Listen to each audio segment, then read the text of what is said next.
Friends, now today we shall discuss about the electric charges and fields question practice. ठीक है, अपन electric charges and field chapter की question practice करने वाले हैं। आज मैंने क्वेश्चन प्रैक्टिस का सेशन रखा है। ठीक है, चैप्टर मैंने आपको काफ़ी पहले ही कंप्लीट करा दिया था। ठीक है, अब क्वेश्चन प्रैक्टिस की बारी है। ईमानदारी से बैठ के, ठीक है, बिना किसी चीटिंग के अपने आप को टेस्ट करो कि आपको भाई कितना आता है।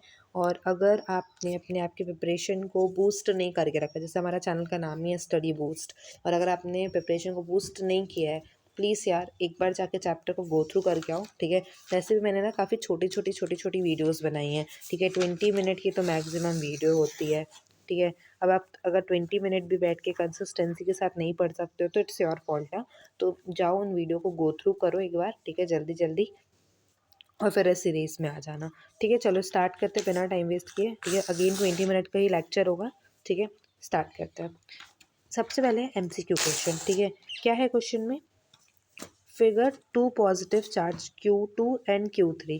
Q2 एंड Q3 क्या है? पॉजिटिव चार्ज है। Q2 ये होगा, है ना, और Q3 ये होगा। अलोंग द वाई एक्सिस में है। ठीक है, exert a net electric force in the x direction on a Q1। ठीक है जी, फिर if the positive Q charge is added, positive Q charge को एडेड किया जा रहा है। ठीक है, x0 में, तो फोर्स बताना है हमें ऑन Q1 क्या होगी। ये आपको क्या दिए हैं? ऑप्शन दिए हुए हैं। क्या होगी भाई? Shall increase along the positive axis, decrease होगी कि निगेटिव होगी, है ना, कि शेल इंक्रीज पर decrease because of the intersection of Q with Q2 and Q3। Correct option क्या होगा? Option C is correct. अच्छा, ऐसा क्यों होगा? Any idea? The total force acting on a given charge due to the number of charges is the vector sum of the individual forces acting on that due to all the charges। ठीक है, clear हो गया? अब भाई देखो, अब इसे proper तरीके से सॉल्व भी कर सकते हो। कैसे कर सकते हो? ये दिया हुआ है formula, you can use it and solve it. Okay, आगे बढ़े। नेक्स्ट क्वेश्चन है, a point positive charge is brought near an isolated conducting sphere, the electric field is best given by. इसमें से किस में इलेक्ट्रिक फील्ड बेस्ट गिवन है? बता दो भाई, किस में गिवन है? बेस्ट इलेक्ट्रिक फील्ड किस में गिवन है? इसमें दिख रही है? मेरे को तो इसमें दिख रही है, बेस्ट इलेक्ट्रिक फील्ड इसी में दिख रही है। देखिए आंसर, देखिए, यही है। क्यों है ये है भाई?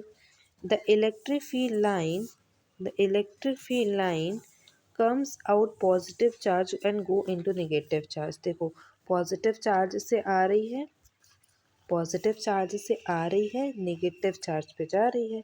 ऐसा ही तो होता है। ठीक है, tangent to the field line at any point gives the direction of the electric field. देखो, अगर आपको क्वेश्चन में आ जाए कि इनमें से, अगर क्वेश्चन में अगर मान लो आपके आ जाए कि इनमें से कौन सी इलेक्ट्रिक फील्ड लाइंस है, तो क्या करोगे? फर्स्ट ऑफ ऑल ना, आप रिमेंबर करना। क्या रिमेंबर करोगे? फर्स्ट ऑफ ऑल आप क्या रिमेंबर करोगे? आप ये रिमेंबर कर लेना कि प्रॉपर्टीज क्या क्या है इलेक्ट्रिक फील्ड लाइन की। ठीक है, और आफ्टर दैट क्या करना? उसके हिसाब से आंसर पुट अप करना। ठीक है, अगला क्वेश्चन देखिए। अगला क्वेश्चन है, electric flux through the surface. ठीक है, electric flux through the surface कौन सा होगा इसमें से? थ्रू द सरफेस, भाई मुझे तो सभी लग रहे हैं, मुझे तो सभी सेम लग रहे हैं। ऑप्शन है क्या ऐसा कोई?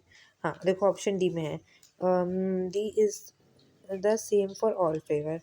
ठीक है, बाकी आप अपना इसके थ्रू आप देख के कर सकते हैं। नेक्स्ट क्वेश्चन है, figure Q1, Q2, Q3, Q4 are fixed at their position and shown in the figure as in a gaseous surface. The gaseous law is given by which of the following statement is correct? अब कौन सा statement correct है?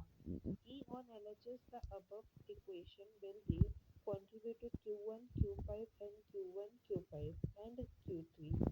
Okay, देखिए ये आपको figure दी हुई मैंने। अब इस फिगर के रिगार्डिंग में पूछा कि कौन सा स्टेटमेंट सही होगा। ठीक है, तो मैं आपको 2 मिनट का टाइम देती हूँ, ठीक है। रीड करो, 1 मिनट रीड करो और बताओ कौन सा स्टेटमेंट होगा। अपनी ईमानदारी से बताओ, है ना, चीटिंग नहीं करनी है। आंसर तो उसके नीचे गिवन है, मुझे भी पता है। Just go through and read it. First of all आप इसको रीड करो, ठीक है। मेरे को तो पता है आंसर, मेरे पता होना चाहिए, वो होना चाहिए, आपको पता होना चाहिए ना। You can read it.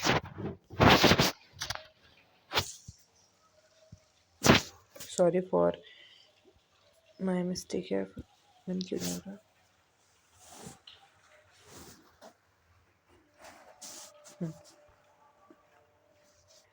कर लिया? Okay, now this one.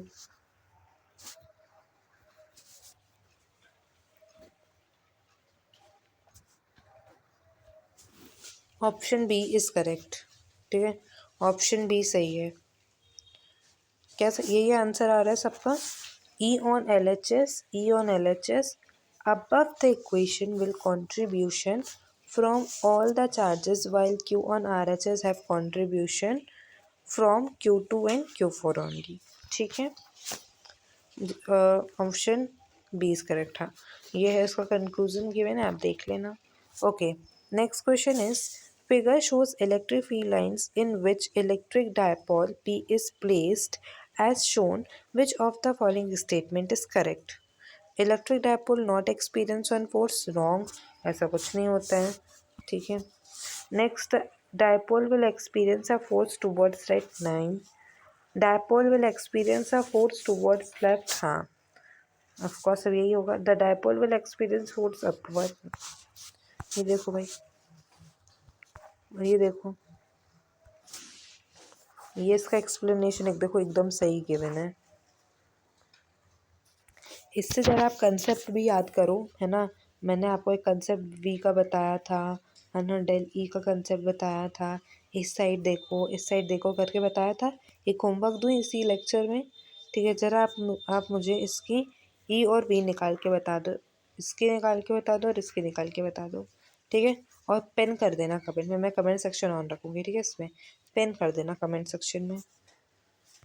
आगे बढ़े।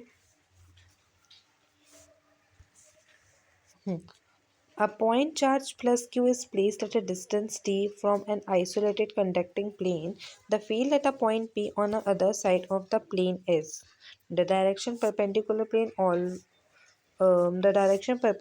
to the plane and away from the plane. हाँ, ये सही है, सही है। ये डिस्क्रिप्शन है, पर अब एक सही है तो ऑफकोर्स बाकी तो गलत होंगे, पढ़ने की ज़रूरत ही नहीं है, ठीक है। पढ़ लेना, आप देख लेना, और जिस क्वेश्चन में कोई डाउट होगा ना, यू कैन आस्क मी। आगे बढ़े, चलो। A hemisphere uniformly charged positively, the electric field line at a point in diameter away from the center are perpendicular to the diameter। ये डायग्राम गिवन है। अब इसमें से बताना है कौन सा स्टेटमेंट सही है। एक बार क्वेश्चन में और रीड कर रही हूँ। क्वेश्चन में क्या बोला गया है? क्वेश्चन में क्या बोला गया है? Again I read this question. The hemisphere is uniformly charge distributed. Electric field at a point, एक पॉइंट पे, on a diameter away from the centre is directed. तो क्या होगा? परपेंडिकुलर टू डायमीटर, हाँ हो सकता है। पैरेलल टू द डायमीटर नहीं। The angle tilted towards the diameter नहीं। The angle is tilted away from the diameter नहीं। Option A is correct. Am I right? Okay, question 10 तक करेंगे, ठीक है। क्वेश्चन 8 क्या है अपना? I will provide this PDF, ठीक है, in your Telegram group. Please join this group, okay. मैं टेलीग्राम की लिंक आपको इसके डिस्क्रिप्शन में क्या कर दूँगी, शेयर कर दूँगी। अब इसको देखो, ये आपको गिवन है, just read it and tell me what is the correct answer. D is correct, C is correct. Option में डी सी है, ठीक है। ये मैं होमवर्क देना पसंद करूँगी, ठीक है। I want to give you homework, please यार, डोंट, है ना, बी, एक सेकेंड, हाँ हाँ सॉरी, ये वाला क्वेश्चन को होमवर्क नहीं है, मैं बताऊँगी, ये होमवर्क दूँगी मैं, ठीक है। नहीं कह रही, प्लीज़ चीटिंग मत करना, ठीक है। देखो इसमें क्या बोला, electric field at a point S, किसी एक पॉइंट की इलेक्ट्रिक फील्ड क्या होगी? कंटिन्यूस होगी नहीं, कंटिन्यूस होगी पर if there is no charge at a point, हाँ। फिर डिसकंटिन्यूस नहीं, discontinuous if there is charge at a point, हाँ। अब ये क्वेश्चन आपका होमवर्क है, चीटिंग नहीं करनी है, मुझे पता है आंसर लिखा होगा इसमें भी, हाँ ये देखो आंसर लिखा हुआ है, बट प्लीज़ चीटिंग नहीं करना, खुद से आंसर देना, ठीक है। आगे बढ़े, ये भी होमवर्क है, ठीक है।